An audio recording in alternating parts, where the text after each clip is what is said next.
Hello, in this video I'm going to show you how to adjust the batch count reminder option on the iPhone.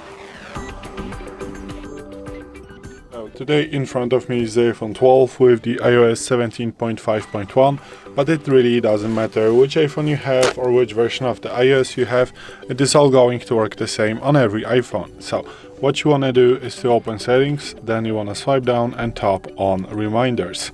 Once you are here, you want to go and find the option the batch count include due today.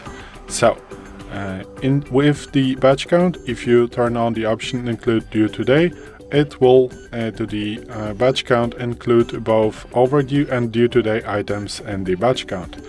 If you turn off this option, it will only count the today items to the batch count. I prefer to have it on because it shows me how many, let's say, tasks I have to do still. So this is it. Thanks for watching. I hope this video helped you. If it did, please leave a like and consider to subscribe to our channel. Bye.